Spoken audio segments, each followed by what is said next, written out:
Can you imagine humans giving birth to babies the size of sand grains?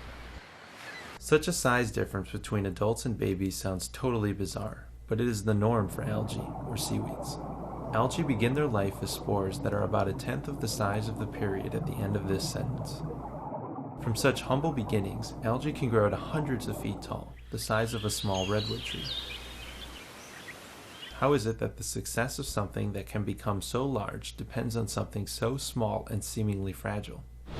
The answer may lie in the physics of the waves that bash against these spores. I want to see if avoiding the physical forces of waves can explain why these algal spores are so small.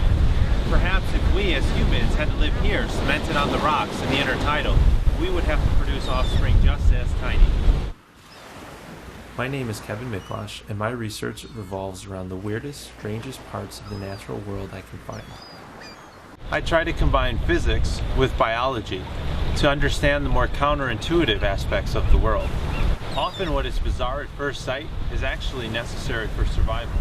We just need to find the right questions to ask. Imagine yourself living in a place hit by tornadoes every day. The algae that I study have waves as one of their biggest enemies. They live in some of the harshest, wavy environments on the planet. We have recorded water velocities in the intertidal of up to 32 meters per second. That generates the same types of forces that we'd experience in tornado-level winds. These forces are not an infrequent occurrence like tornadoes, but they hit the organisms on our coastline almost every day. I was intrigued to understand how they can survive in these conditions. How fast do spores attach to surfaces? What sorts of glues do they use to attach?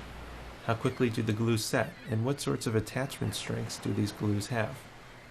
Understanding all of these elements allows me to understand the big question.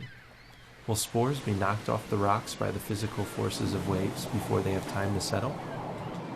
The small size of algal spores allows them to hunker down really close to the surface and live in something called the boundary layer, or a region where the water velocities and forces are greatly reduced.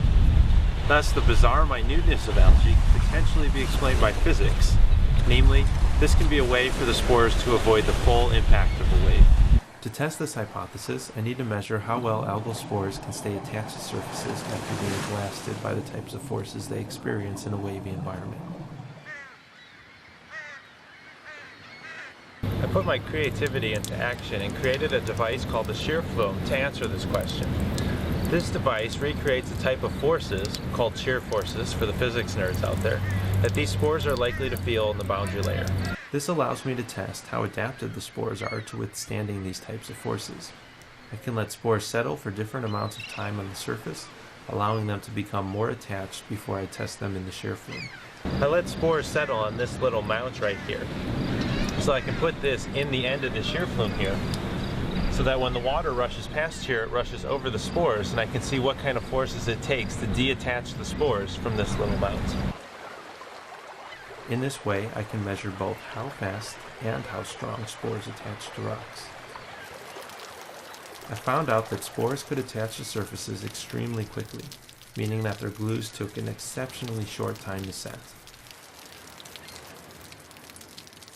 When the glues set, which only seems to take a minute or two, the glues are exceptionally strong, meaning the spores are able to withstand even the strongest forces that they would experience. The one complicating factor is that the spores don't always use the glue right away.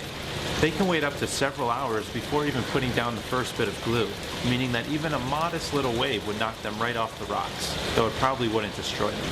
Be yourself a scientist. Build your own projects and share the answers for my challenges in the Curiosity Machine. Stay curious.